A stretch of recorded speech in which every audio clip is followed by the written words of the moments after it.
क्या कन्हैया कुमार ने वोटर्स के मन को भांप लिया है?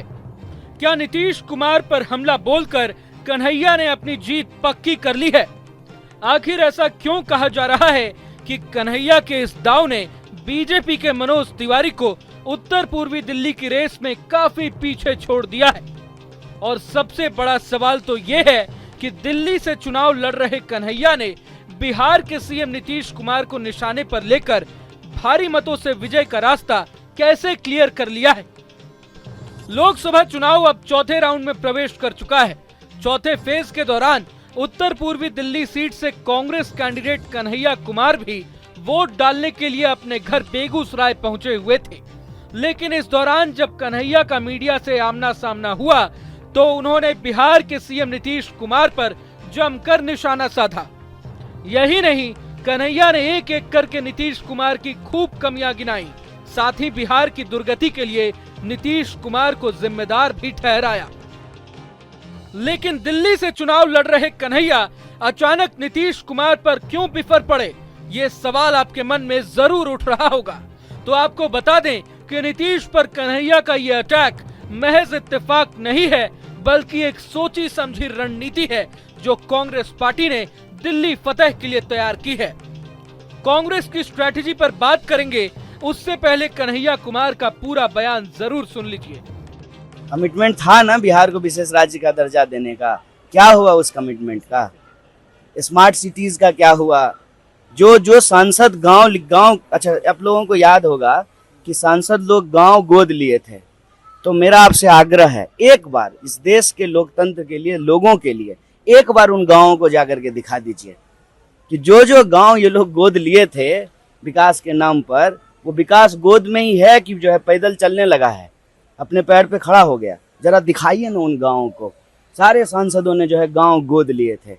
ये जो कमिटमेंट की बात है उसकी सच्चाई बिहार की जनता समझ रही है। और आपको बता दें, जनता समझ रही है। ये इस बार का चुनाव जो है ना, दो अलायंस के बीच में और दो पार्टी के बीच में नहीं हो रहा है। इस बार देश की जनता एनडीए के सामने लड़ रही है। अपना खाना खा करके चुपचाप जा करके वोट कर रही है, क्योंकि उनको महसूस होने लगा है कि देश में तानाशाही बढ़ रही है। और जिस तरह से बीजेपी सांसद का लड़का बूथ को कैप्चर करके हाथ में ईवीएम लेकर के वीडियो बना करके कहता है कि ईवीएम मेरे बाप का है, इसको जनता समझ रही है। इसीलिए मैं कह रहा हूँ कि हवाबाजी करने दीजिए, शोबाजी करने दीजिए। जनता मन ही मन ठान ली है कि 10 साल हो गया है, समय समय पे सत्ता बदलते रहनी चाहिए, रोटी पलटती रहनी चाहिए, नहीं तो रोटी जल जाती है और सत्ता निरंकुश हो जाती है। कन्हैया के बयान में आप साफ साफ सुन सकते हैं कि उनके निशाने पर सिर्फ और सिर्फ नीतीश कुमार और उनकी नीतियां थी। लेकिन यहाँ सवाल उठता है कि नीतीश को आड़े हाथों लेकर कन्हैया ने उत्तर पूर्वी दिल्ली सीट से बीजेपी उम्मीदवार मनोज तिवारी की परेशानी कैसे बढ़ा दी। असल में दिल्ली में महज 12 दिन बाद यानी 25 मई को छठे राउंड में वोटिंग है। दिल्ली की सभी 7 सीटों पर वोट डाले जाने हैं।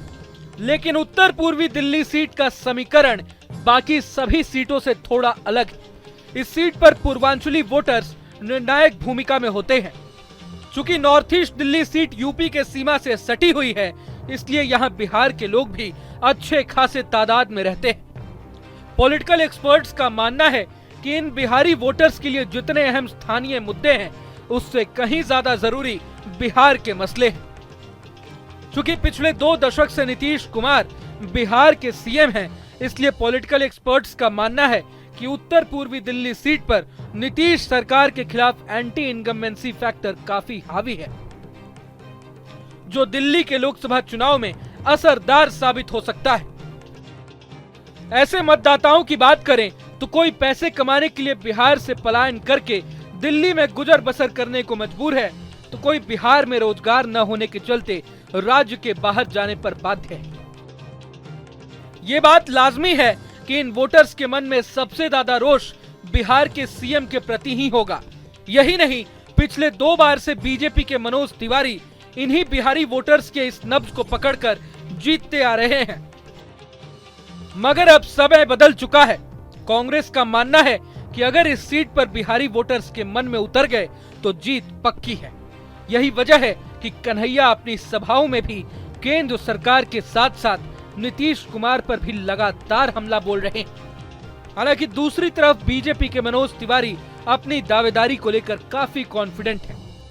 क्षेत्र की जनता, दिल्ली की जनता, खासतौर से नॉर्थ ईस्ट दिल्ली की जनता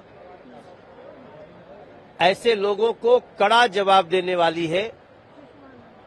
मुझे तो लगता है जमानत भी जब्त हो जाए तो आश्चर्य नहीं होना चाहिए।